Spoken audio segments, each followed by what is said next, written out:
Before we get started with this, if you're a fan of his, I ask if you please watch this. Don't just immediately assume what I'm going to say and comment or dislike and leave immediately. In fact, if you are a fan of his, you need to see this more than anyone else here. I was personally subscribed for more than 2 years. It was the only thing I knew him from. I didn't follow him on any other media. And in that time, I never had any reason to believe he wasn't the person he says he is. But that's only because he lies, manipulates the truth, deletes evidence or anything he can just to make sure that people don't think bad of him. Evidence of the person he really is can be found with enough searching. Not all of it is shown in this video, so if this does intrigue you, search for it. There is a wealth of knowledge to be found just by searching his name on certain sites. If you're a patron or a fan, you deserve to know what he's really like and if he deserves your money or attention at all. Now, although I use evidence from the past, that is not my main point. In this video, I'm not trying to show you or expose him for how bad of a person he was 10 years ago. That's in the past. I am instead going to be showing you how bad of a person he is right now. So without delaying any further, let's start with the backstory. Now, Yandere Simulator and its creator have one of the most documented pasts of any game created, especially for an indie game. Its creator being Alex Mayen. If you don't know that name, you might recognize him more from a previous pseudonym, Evazefin, or more commonly known now as Yandere Dev. The game focuses on a character the players commonly know as Yandere-chan, clearly derived from the word Yandere, who is someone who has such an infatuation or strong obsession with another individual that their actions manifests as brutal towards anyone considered a romantic rival. Now, although the game portrays Yandere-chan as a completely hollow husk of a person, which, as pointed out by many, is not actually a yandere, the game does focus on removing romantic rivals possible through brutal means. In order for Yandere-chan to earn the love of a specific student, she must eliminate 10 rivals across a select period of time in a school sandbox environment. However, in its current state, none of the planned rivals have been implemented as rivals. Some of them do have models and in fact exist in the game, like the 4th rival. However, they don't even remotely resemble their final interpretation, seeing as they just kind of stand there or complete very basic actions like any normal character would. Although the date of the idea's original inception is unknown to us, the first time it was made public was in a serious 4chan post on the 1st of April 2014. In this post, Alex describes a brief outline of the game's possible mechanics while also asking for feedback and input from the forum itself. The reception was actually quite positive, with the occasional 4chan comments mixed in. Now, Alex's main motivation for wanting to create a game independently in the first place came from a man called Daniel Rima, who in 2008 made a game called Iji. However, he still states this original forum post and the positive reception as the reason he pursued a yandere stealth simulator in the first place. However, looking back at the archived threads now, although a lot of the reception is positive, it is vastly overshadowed by the amount of comments that have shit all to do with the actual reason the post was created. This makes it unclear as to whether Alex genuinely felt the reaction was positive or he was latching onto any kind of positivity he could, no matter how small. Possibly due to his various previous ventures, which, as described by him, the reception was cold. No enthusiasm, no excitement. This negative attitude was felt in the reception of another one of his projects, simply titled by him as True Love, which instead of just getting the cold shoulder, received active mockery and ridicule. Unfortunately, unlike Yandere Simulator, the idea was not pitched on a public forum. As far as I can tell, there is no mention of it in the 4chan threads regarding the infamous Yandere Dev. We have to go off his word alone. No matter the context, the positive feedback was received in, it seems that development started almost immediately. Only 3 days after the original post was made on the 4th of April 2014, the Yandere Simulator website and the Yandere Dev YouTube channel were both created. Not only that, but both received immediate attention, with the channel hosting a video showing off the basic prototype design of the game, whereas the website received 3 on the 4th, 2 on the 5th, more throughout April, followed by at least 2 a month. Despite this, the posts contained actual substance relating to the game's content, not just vague hints at things to come, something terrible Kickstarters were synonymous with. And they fucking took people's money! So seeing a game that was receiving constant updates from the developer, all while receiving no money, was something to keep your eye on. Unbeknownst to Alex, as he garnered more of a following and more support, The previously silent criticisms against him and the game's flaws became more and more vocal. Which brings us to right now. Yandere Dev has over 2 million subscribers on YouTube, all the while earning more than $4,000 on Patreon a month, and the game has received around 5 million downloads as of 2015. Everything seems well for him, but digging just a bit below the surface brings to light a community that is growing so large it seems inevitable that Yandere Dev's ungraceful descent is soon to come. This community's distaste for the man is fueled by 2 main points. The first being, Yandere Dev is kind of a massive prick. Yandere Dev's existence by itself causes quite a few developments, which can be seen throughout his time using the hehehe username, including this post from 2008, which can be aptly described with the word incel, describing his inability to socialize because of his looks and how admittedly self-conscious he is. However, if you want to know more about his time using the hehehe username, go watch another video. I am not really going to mention it in this one. Instead, I'm going to expand into a flaw that is seemingly an eventuality of his self-conscious behavior. To some of you who have watched his videos, this one seems really unnecessary. There doesn't seem to be any point to it. Why are you making a video on Yandere Dev? He's so calm, he's so nice. He never expresses a side of anger in his videos, seemingly unable to. He's so loved, there's not even a comment out of place. Yeah, well, that's an issue in of itself, isn't it? Even the most loved idols of all time had people contrarian to them. But not Yandere Dev. No. On anything he has power over, negative criticism simply doesn't exist. The level of censorship he maintains on the mediums he controls and demands on the ones he doesn't borderlines on dictatorship. Trust me when I say, if he just took all the time he spends deleting comments criticizing him of not working on the game and just put them towards working on the game, it would have progressed a lot further than it has right now. This is one of the most criticized traits of Yandere Dev because of how often and without fair trial he will block someone or delete their comment, even if it's over something as heinous like a fucking meme. We must ban the memes. He presents himself as easygoing and nice, but that's because with enough planning you can apply any characteristic to yourself, especially through editing. No, the reality is, Yandere Dev is not remotely like that. In his videos, he presents counterpoints and counter-arguments to deal with them swiftly, calmly, and with reason. But in real life, he flies off the handle like it's made of fucking butter. There are countless stories from previous or current fans detailing experiences they have had with him where they asked a simple question about development or gave development tips themselves only to receive anything from a rude condescending message to a storm of aggressive responses and then getting banned if he fucking feels like it. For instance, he made his very own official Yandere Simulator subreddit, which is something I will get into later. However, on this subreddit that he has ultimate power over, you can't downvote anything. He physically removed the button to downvote things. That is just fucking censorship, you ignorant child. You have to go into your fucking preferences just to disable the page's ability to show you flares so that you can have freedom of speech. Holy shit, that is amazing. You can imagine how well this went over with the people on the original Yandere Simulator subreddit. I think it's fair to say that popular opinion of Yandere Dev is not looking too hot over there. Even when receiving genuine criticism, no matter the context it is presented in, Yandere Dev takes an aggressive stance almost immediately, as shown by this video by Stickman, which talks about mod implementation in the game. Stickman runs through a scenario he had previously while playing the game.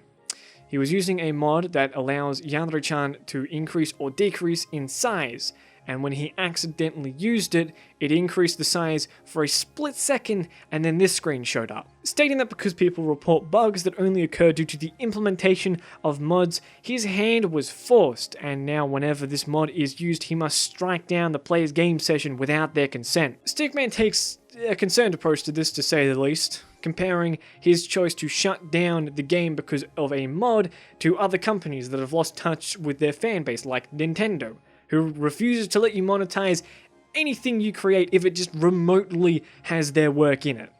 If you're unfamiliar, last year Nintendo decided to flag a bunch of videos on YouTube for copyright infringement. They decided that they would take all of the income that was generated by these videos because they felt that they deserved it. This was met with such a public outcry, however, from YouTube creators, YouTube viewers, YouTubers in general, and the gaming industry as a whole, that they decided to repeal this almost immediately. Furthermore, he states these actions are similar to companies that restrict or completely ban mods in their games, which causes quite a bit of backlash, obviously, especially if the game supported mods in its past. Although he doesn't give examples, a good one is Grand Theft Auto 5, which had an independent modding community running alongside the regular player base, with the game receiving overwhelmingly positive reviews. However, when Rockstar restricted the use of mods, it caused completely legitimate players who only used mods in single player or just not at all to be completely banned. This was because around that time, they added an update to their anti-cheat software to start catching modders. Unfortunately, the implementation of this caused a fucking terrible backfire.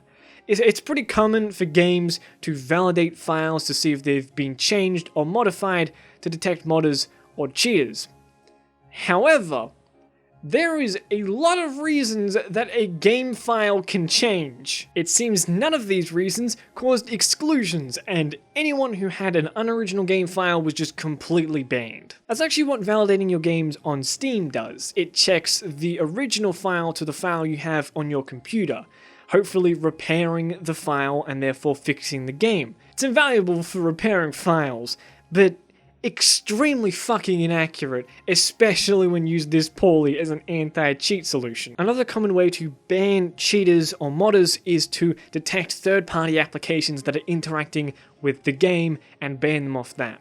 According to a Discord user, Funny Pig, Rockstar was detecting people using MSI Afterburner and RiverTuner as modders and banning them. RiverTuner and Afterburner do not interact with the game at all. They're used to overclock computer hardware.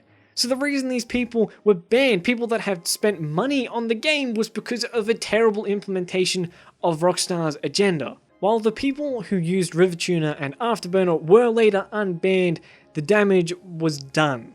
The player base was scarred. Even Total Biscuit disowned the game for its terrible implementation of its own agenda. This is why in a single month the game went from mostly positive to mixed, where it still remains to this day. Rockstar's and Yandere Dev's situations were quite similar, I feel.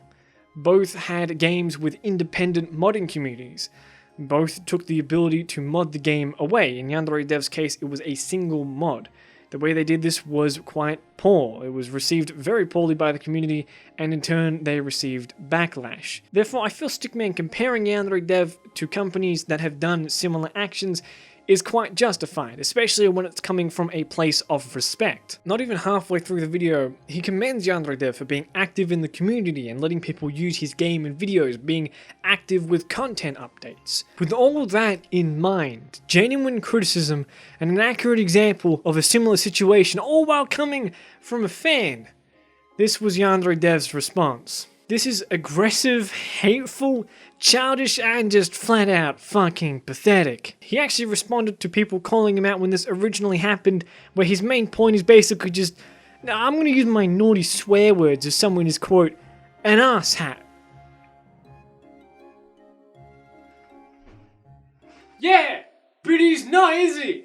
He displays himself as a fan of the game, packaging this criticism with the implication that he wants the best for Yandere Dev, the game, and the fans. Stickman does get slightly angry in this, even swearing at points, but that doesn't make him an asshat. It makes him a passionate fan that wants the best for Yandere Dev, that doesn't want him to be hated by his fans. The dude is such a fan, he kept making videos on the game even with such a negative experience with its creator. Some of his fans may retort with the point, well, fixing bugs and checking emails ruins his schedule.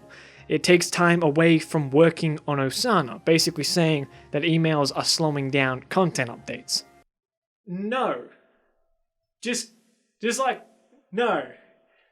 That's not how it's supposed to work. This idea that emails slow down progress comes almost solely from Yandere Dev, specifically from a video a while ago titled Yandere Simulator's Biggest Problem. In said video, he states he receives an avalanche of emails.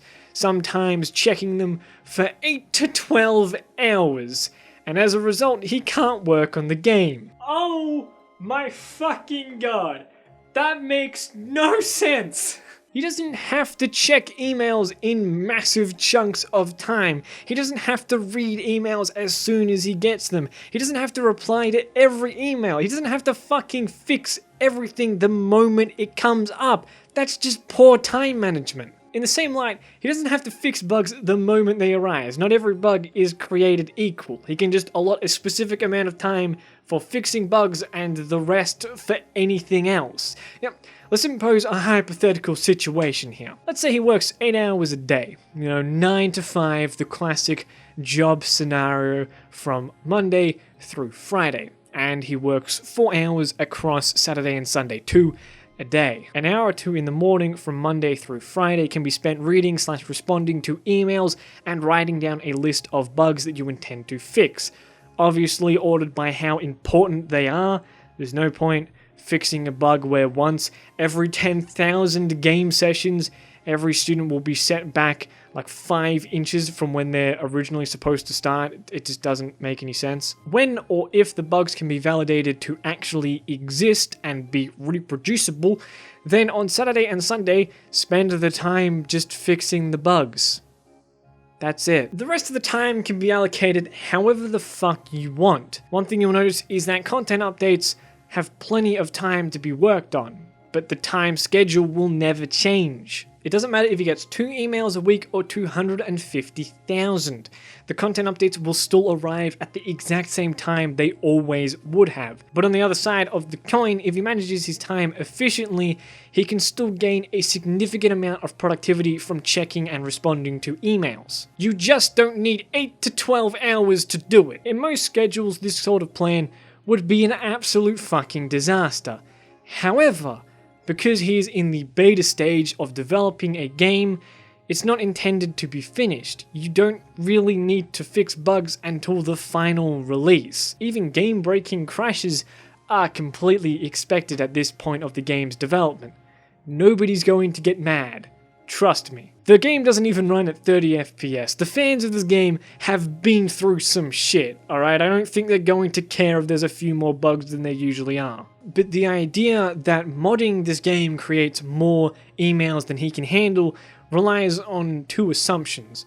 The first being that people are actively modding the game with this mod, and second, that people who are modding the game, people with the knowledge to mod and know what a mod is, still report the bug. Now, while videos with mods in them are very popular, videos teaching you how to actually mod are not by any means. It's not even totally accurate to treat this view count as the amount of modders in this community, because the interaction is terrible, which means people most likely didn't watch it and just didn't care. Now, if you narrow down this already tiny community to the amount of people who would have actually installed and used the height changer mod, then we've already reached some random insignificant number. Now we just have to add the assumption that the people using the mod are completely unable to tell that the mod is the causation of the bug. Oh my god, I grew to 300 feet and then the game stopped working. What could this possibly fucking be? Oh my god. Yandere Dev, please fix this. This game's unplayable. Yeah, basically what I'm saying is the amount of people sending in bug reports from using this mod are extremely small and going to be completely overshadowed by the amount of people sending in completely legitimate reports. So my stance is clear. I personally disagree with you stopping a mod's functionality because you just disagree with it or you don't want it.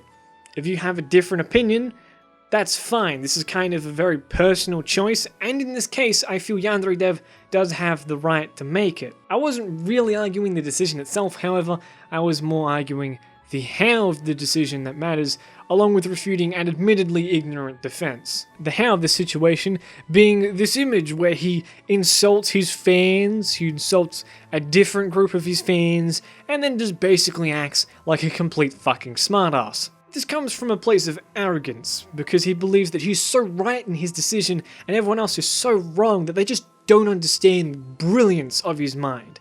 That nobody else understands his quarrels as a game developer. Like, Nobody else in the world has more fucking experience than him at anything. If you're a fan of his, just remember this. When someone criticizes him or his game, he doesn't distinguish between fan and foe. He will attack you with the same level of arrogance. He treats everything from an innocuous meme to death threats with the same kind of hostility. If Stickman's video was made criticizing a normal human being, they wouldn't have responded because there's no reason to. If the criticism isn't valid, there is no reason to respond. And if you are going to respond, do it politely, be concise. Don't be a fucking dickhead. Wow, I'm still fucking blown away by how stupid that response is. This arrogance is shown in all its glory whenever he tries to control something he in fact doesn't actually own. The two most notable websites related to the game that Yandere Dev doesn't control is the Yandere Simulator wiki page and the Yandere Simulator subreddit. The first one, not the new one. Despite their sole existence technically being because of Yandere Dev, neither of them have handed over ultimate power to him.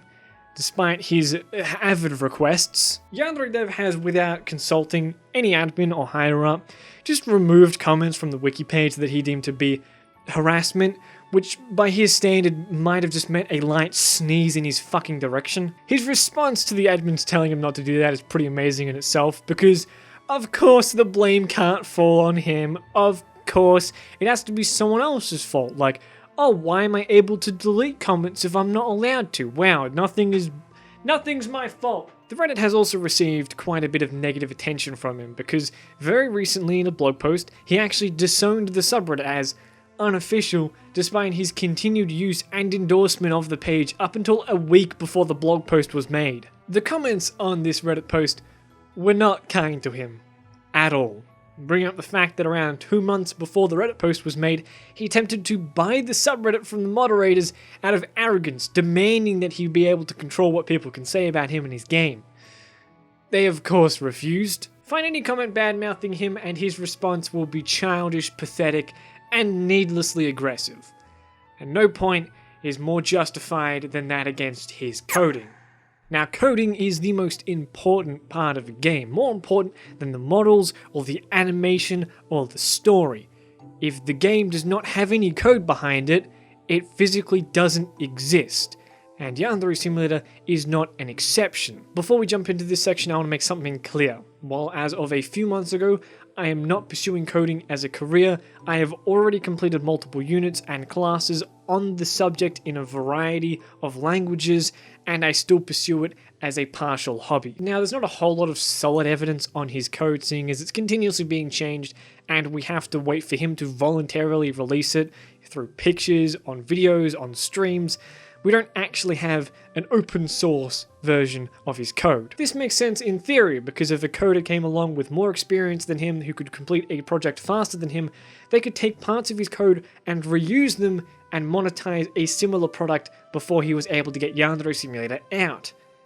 However, no coder with even a slight bit more experience would want to touch this piece of shit with a 10-foot pole. In a previous section of this video, I talked about how Iggy was his main inspiration for wanting to create a game independently. What I left out was it was also his main inspiration for wanting to learn how to code. Self-teaching himself to code, specifically. As far as we can tell, he does not have any formal education in coding. The closest thing he has is an animation associate's degree from Santa Monica College, which was an online course completable in 2 years. This information was found on a site called Kiwi Farms, which is unsurprisingly quite the source of ire for Yandere Dev. The users on this site bring into question the validity of his degree, especially in its targeted field. One user states the possible broadness of the course to be quite confusing in trying to ascertain Yandere Dev's proficiency in anything. Although he did hold a job for 3 years in the game development industry, it's unknown what he actually did and to what level of proficiency. Quite a few users of the site and some of his fans have found issue in his continued use of volunteers for his animation and modeling rigs, seeing as he has a degree in animations and yet he requires volunteers to do the work for him. In fact, the lack of a male animation rig was actually quite an issue for him. It was holding up progress significantly, which leads us to believe he doesn't have any useful knowledge or experience in designing and developing a game. Yandere Dev, however, has stated that coding will be the main role he feels in the development of the game. And while it is very common for coders to learn independently from institutions when they're starting off, many, especially those going into a professional field, do go on to actual education to fill in the gaps. This is because guides and tutorials don't explicitly teach you common practices for coding. Yandere Dev's work looks like a question you would receive on an exam telling you, fix every mistake, and it's a 25-mark question. There's a lot wrong with his work, is what I'm saying. He used the Unity engine to develop Yandere Simulator, and still continues to do so, although in an updated version. And despite Unity sometimes being mocked, it is still at least somewhat optimal at developing the game that he's trying to make. The language that he used, however, was JavaScript. Now, JavaScript, not to be mistaken with Java, is technically an object-oriented language, something I don't have time to explain. What you do have to know is that not everyone considers it to be one because it's not actually a complete class-based language. Most of the time, such a small, insignificant detail would not affect anything, because any time that such a problem would come up, you would just use a different language. It's not really that big of an issue. However, that small detail, that small problem, is its lack of an easy way to implement one of the 4 principles of object-oriented programming. That principle being inheritance, which is really fucking important, especially when reusing code. It's part of the reason that the game in its original prototype phase ran at such a terrible and inconsistent frame rate. If you have 2 objects that use similar code but aren't exact copies of each other, it's great to use inheritance because it just removes a lot of code chunks that would slow down everything. Unfortunately, JavaScript is not the best language to do that because of the sacrifices that need to be made. Luckily, God has sent us mercy, and on the 1st of March 2017, he announced he would be working with TinyBuild, who would be giving him the resources and tools he would need to finish the game in his own original design. Resources like a coder who would be changing the Virgin JavaScript code into the Chad C# code, which is a language me and many other people are more comfortable with and is more suited to the game, by far. To show you how better suited C# was for developing the game, the largest possible start time for JavaScript was 90 seconds, while the smallest being 30. C# cut that down to a constant 5 seconds, which is fucking nothing. In 4 months, a programmer from an indie game studio cut down the possible startup time of the game from 90 seconds to 5.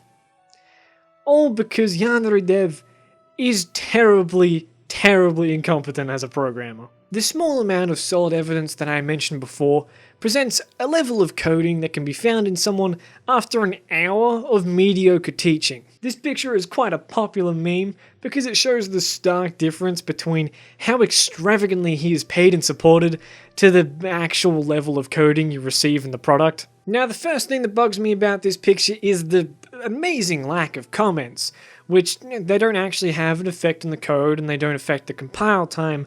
However, they're used to indicate what the following code actually does, or leave to-do notes, or just tell you how things work. This is when you, the avid supporter, pulls out the trump card out of the ace in the sleeve, or whatever the fuck. Because he's a one-man team. He doesn't need comments. He stated before, he only intended for this to be a one-man project. No. Yeah, that's not really how it works. If there's anything I have learnt from my teachers, it's that there is never a reason to not comment on every single fucking line of code. This is because there have been times where I can't understand a line of code when it was written by me like 2 weeks ago. People forget what their code does. In fact, it's even easier to be confused or forget what your code does when, there's a few thousand lines of it. The second flaw I can point out is this if-else statement, which, as my good friend who has been in the field for multiple years puts it... What? I personally, along with a few other million people, would use a switch statement because it is vastly more efficient in this situation. Someone on the Program Humor subreddit suggested a dictionary. Now, I don't understand dictionaries because as soon as I fucking learnt them, I just hated them, so I just forgot. I would still agree with this statement because anything is better than the if else. Genuinely anything. There is this amazing clip, however, of him defending his use of the if else statement. Give it a little watch. Tell me what you think. If you survive, you might not. Just fair warning. I bet someone's going to give me a hard time for this. This is what I'm worried about. I'm worried that someone's going to give me a hard time because they see the way that I do this. 2, 3, 4, 5. It's teacher 2. It's teacher 3. It's teacher 4. It's teacher 5. Teacher hair 5. Teacher hair 4. Teacher hair 3. Teacher hair 2. Now, I'm sure that if a real programmer saw this, they'd say, dude, what the fuck are you doing? First of all, why are you using else ifs instead of using switch cases? Also, why don't you just parse the last character of the string and then parse that into an int and put that in the array? What are you doing, dude? Where did you learn how to code? To which I would say, I never had a formal education in learning how to code properly. I just do what works. Sure, it's like 20 lines instead of 1 line, but it functionally does the same thing, and it doesn't... The user's never going to see this. The user will never encounter this. It doesn't matter to the user. If this was an operation that was run on every frame of the game, I would make it airtight. I would make it as efficient and optimized as could possibly be. But instead, this is just like for generating the portraits. No! He is correct in saying that, well, it's code that only I will ever use. It's not running on every frame of the game. It's just for the portraits. It doesn't matter. That's correct. However, you can't really imply that you only use inefficient if-else statements with code that only you will use, because you use inefficient if-else statements in every single fucking line of code. A case statement would change the code so that if a teacher witnessed your insanity, it wouldn't have to scrub through every other possible option before it reached the correct one. It would just immediately know which one it was and save quite a bit of time. Contextually, of course, it's only a few milliseconds. You may be thinking, well, it's nothing. A few milliseconds here and there, that's not going to make the code so much more inefficient. You're just nitpicking. You're just being a pretentious, snobby prick. In reality, a single if-else statement that should be a switch statement is not going to cause that much of an inefficiency. However, when you just have massive fucking clogs of code just sitting there, where they should be switch statements or anything else, then it starts to change from a few milliseconds into a few seconds, which kind of causes a massive problem. It's kind of like hopscotch. If you kind of mess up one of the steps, it's not that big of an issue. You're still getting to the end. However, when you fuck up every single step and roll your ankle on every single one, it's kind of like, why the fuck did you even bother trying to get to the end? You should probably just be dead. Now, I was thinking about it and I thought, wouldn't this case statement be easier writing it with enumerations? In fact, it would be so much easier. I had to double check just to make sure enumerations still existed, because that just felt like something I was coming up with in my head. I was wrong. Enumerations do in fact exist, obviously. In fact, I was double wrong, because enumerations exist in JavaScript as well, as do switch statements. So there's no reason to not use them in JavaScript. In fact, there's no reason to not use them now. In his February update video of 2016, he displays parts of his code as it scrolls up on the screen.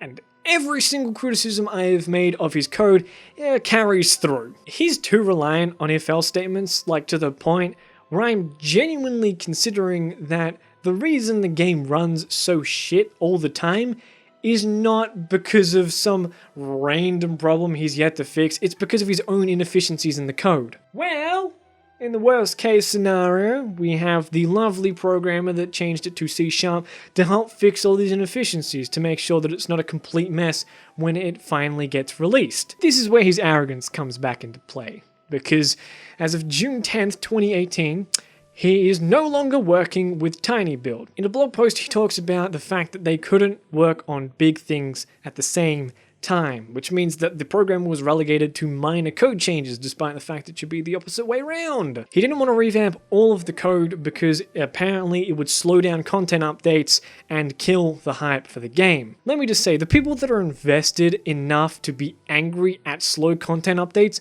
are also the people that have been waiting for 4 years. I'm pretty sure they won't give a shit if they just wait a few more months. It's not that much of a problem. This is also around the time where he posted why he disabled comments, only to swiftly delete it because, oh yeah, Yandere Dev is a massive flaming hypocrite. At this point, I'm just like crossing things off. There's no surprise here anymore. He's such a massive hypocrite that I can't even remotely begin to dig into this because it would physically take too long. Now, these minor code changes caused disagreements, and after the programmer had his hands tied for a while, TinyBuild realized there's no reason to have him dedicated to the project full time. After that, Yandere Dev and TinyBuild realized they don't need to be working together at all and parted ways. In the next paragraph, he dismisses any notion that they parted for any other reason. To which I say that is absolute bullshit. How the fuck do minor code changes cause such disagreements that you publicly go out and say how hard it is to be working with another programmer? Like, oh, woe is me, I have someone helping me on my work. No, the only hypothetical situation I can think of is if the original creator was, say, extremely arrogant and didn't like it when people changed his code in such a way where he couldn't understand it, even if it was more efficient. Just saying. Which is more believable, that Yandere Dev made a calm, collected decision that they don't need to be working on it at the same time, it's just inefficient. Or he got mad that someone did something he didn't like. Wow, what could it possibly be? Personally, I would place my bets on the second option, because Yandere Dev has a long track record of getting angry at people criticizing his code, especially when it's on Osana, the first rival of the game that has yet to be implemented even after such a long time, seeing as the only thing holding her back is the coding. In fact, Osana was supposed to be released in December of 2016. Isn't that fucking crazy? I mean, then in January of the next year he said, oh, it's going to take 2 more months, so March or at latest April. We're now halfway through 2018 and he's just completely removed the deadline and just said he's going to release her when the Kickstarter comes out, whenever the fuck that is, if that's even happening anymore. I don't even know what's going on. He even made a specific video called Where's Osana, which made quite a few people angry because he just made a video on something he didn't need to make a video on, just restating information he already stated in other videos, which takes time away from actually programming Osana. Wow, what is repeating events at this point? This results in many people believing that he doesn't work as hard or as long as he says he does. To this, I can't really give a definitive answer. Like, even if he streams for 3 hours a day or whatever, I don't know, maybe he worked for 15 hours before that. I can't say. But I can give my own personal opinion, which is, yeah, he just gets distracted easily and he's completely unproductive. But that's just my opinion. However, to all the fans that say he needs to eat, sleep, and just live a normal life, this game is taking him over. He works so hard for us. I feel so bad for him. Let me just say, if he actually worked a normal 9 to 5, completing code to the level that he says he does, and wasn't a complete idiot adding features that don't need to be in the game, it would most likely be finished. Not Osana would be finished and implemented. The game would be finished. I still see many comments saying the haters are just impatient. We'll support you to the end of time. It has been in development for 4 fucking years now, and the main focus of the game, the main objective, the rivals, have not been implemented in any fucking way. He's not even remotely close to the actual completion of the game. What I'm saying is, the game's current state is not the product of a talented or hardworking man working for a decent amount of time. It's just not. Something in there has to be false. In a recent and fairly contested video, he addresses how long it takes to make a game.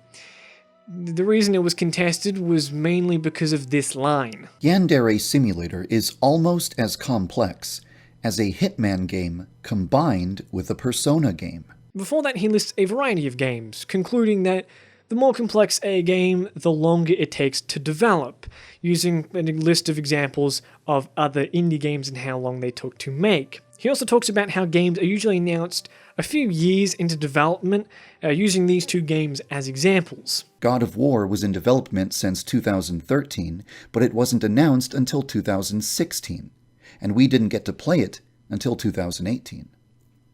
Kingdom Hearts 3 was first announced back in 2013, and we're not going to get it until later this year, in 2018. Yes!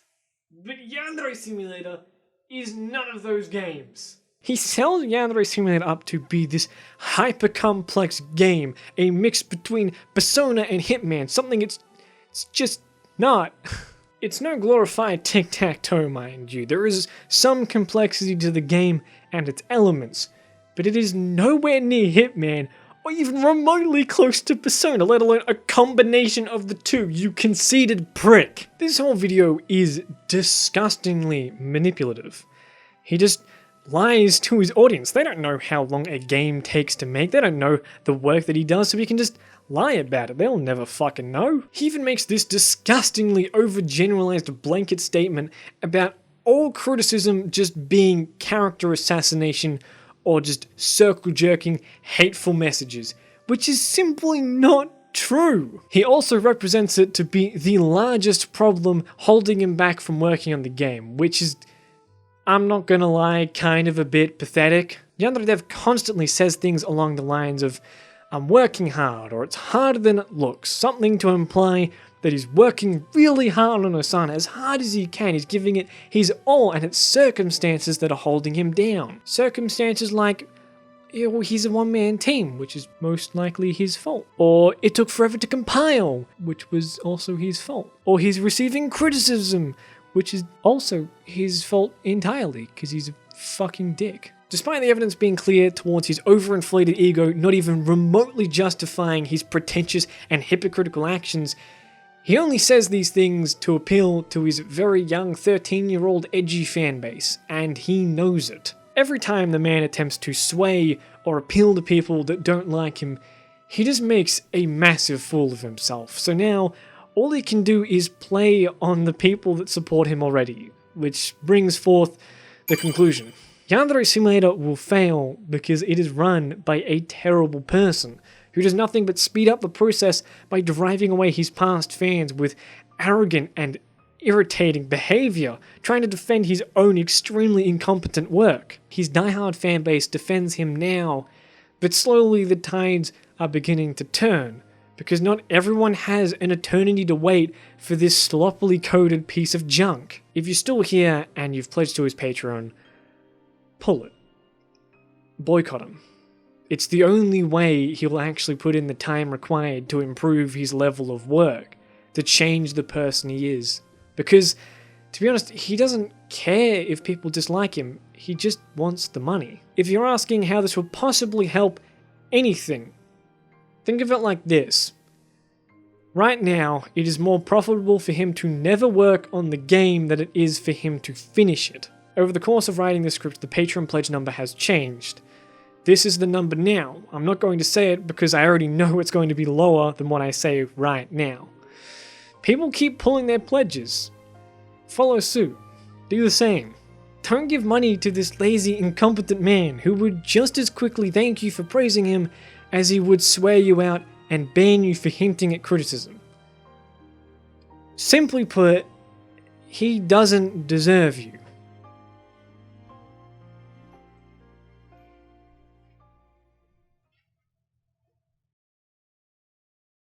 Hey, if you're still watching this part applies to you. Thanks for supporting me, getting me to 50,000 subscribers. A whole half a month before I thought I might get it. So that's really lovely of you guys. Thank you for that. So I just kind of decided to make this the 50k special. Yeah, who gives a shit anymore? Now I did leave out quite a few things about his admittedly creepy past, being like, I want to kill my parents, and just him being kind of pedophilic in a way. I just left that stuff out, so if you want to go check other videos, I'm sure they would cover it more in detail.